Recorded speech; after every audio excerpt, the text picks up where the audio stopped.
이번 편입 망했다. 인서울 아무 곳이나 붙었으면 좋겠다. 편입 준비하다 보면 한 번쯤 이런 생각도 드셨을 텐데요. 그런 여러분들을 위해 가장 합격하기 유리한 인서울대학 탑 3 학과를 말씀드리려 합니다. 이 영상 하나만 보시면 절대 후회 없이 편입 준비할 수 있을 겁니다. 먼저 건국대입니다. 3개년 경쟁률을 살펴봤을 때 공통적으로 경쟁률이 낮은 학과를 말씀드릴게요. 인문계는 경제학과, 영어 영문학, 정치외교학과, 자연계는 물리학과, 동물자원과학과, 식량자원과학과, 수학과입니다. 인문계는 경쟁률이 40대 초중반, 자연계는 10대 초중반 됩니다. 여기서 가장 유리한 전공은 물리학과죠. 22년부터 올해까지 경쟁률 낮은 전공으로 계속 떠오르고 있어요. 재학생들 말에 의하면 물리학과가 은근 취업 잘 되더라고요. 이론, 원리 공부하고 기계공학, 전자공학 복수 전공하면서 응용하면 큰 스펙이 되니 추천합니다. 이렇게 이야기를 하십니다. 필덕고사 준비 전략을 말씀드릴게요. 인문계열은 영어를, 자연계열은 영어, 수학을 반영하는데요. 건국대 편입영어는 논리 완성과 독해 출제 비중이 높은 편입니다. 다양한 문장 속에서 빈칸 추론하는 연습을 꾸준히 해주시고 단문 유형의 독해 문제를 풀어보시는 것이 중요합니다. 자연계는 영어, 수학 문제를 동시에 시험을 봅니다. 총 60분 걸려요. 영수 각각 20문항이라 한 문제를 1분 30초에 풀어야 해요. 그래서 편입수학은 문제 유형을 파악하고 빠르게 계산할 수 있도록 연습해야 합니다. 출제 문제는 기출 유형에서 벗어나지 않기 때문에 미적분의 기본 계산을 능숙하고 정확하게 풀어내셔야 합니다. 다음은 동국대입니다. 가장 경쟁률이 낮은 학과는 인문계열은 영어문학과, 경영학과, 자연계열은 화공생물공학과, 수학과,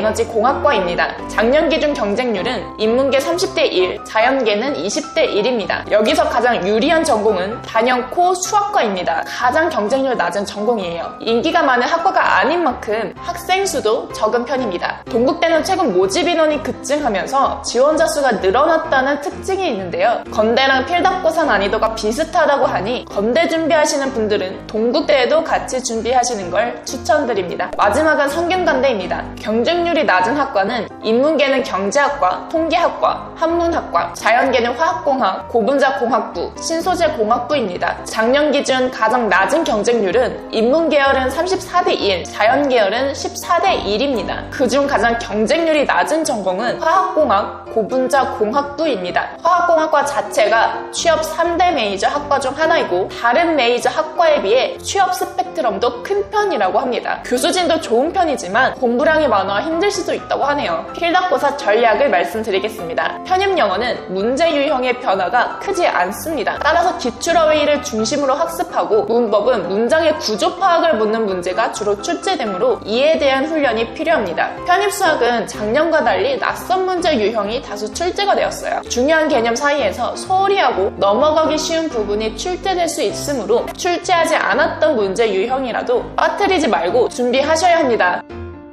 예를 들어 여러분과 A라는 사람이 성균관대학교에 지원을 했어요. 그런데 여러분은 일반 편입으로 지원을 했고 A라는 사람은 학사 편입으로 지원을 했어요. 그리고 이 두 명 모두 필덕고사에서 80점을 맞았습니다. 같은 문제, 같은 점수를 받아도 여러분은 불합격이 되고 A라는 사람은 합격하는 경우가 실제로 있습니다. 왜 그럴까요? 일반 편입은 상대적으로 학생 베이스가 높은 편이기 때문이에요. 일반 편입은 대학교 2학년 수업 과정을 마쳤다면 바로 지원할 수 있지만 학사 편입은 4년제 대학교 졸업을 해야 지원할 수 있어요. 4년제 대학교를 졸업한 사람이 다시 편입을 준비하는 경우는 극히 드물어요. 그럼 학사 편입 지원자는 대부분 누구일까요? 학점은행제로 응시 자격을 갖추는 사람들입니다. 편입은 대학 과정 말고 학점은행제로 응시 자격을 갖출 수 있는데요. 이걸로 준비하시는 분들은 고졸이거나 학습 베이스가 없으신 분들이 많아요. 이분들이 대부분 학사 편입에 지원하기 때문에 일반 편입과 학사 편입 지원자의 평균 점수가 차이가 있을 수밖에 없죠. 실제로 일반 편입이 학사 편입보다 5에서 10점 정도 더 높은 편이기도 합니다. 이렇게 편입하기 가장 쉬운 인서울 학과를 말씀드렸는데요. 아직 편입을 어떻게 준비해야 할지 막막하신 분들은 아래 댓글 링크로 말씀해주세요. 여러분들의 상황에 맞추어서 방향성을 잡아드리겠습니다. 지금까지 편입구조대 수인 멘토였습니다. 감사합니다.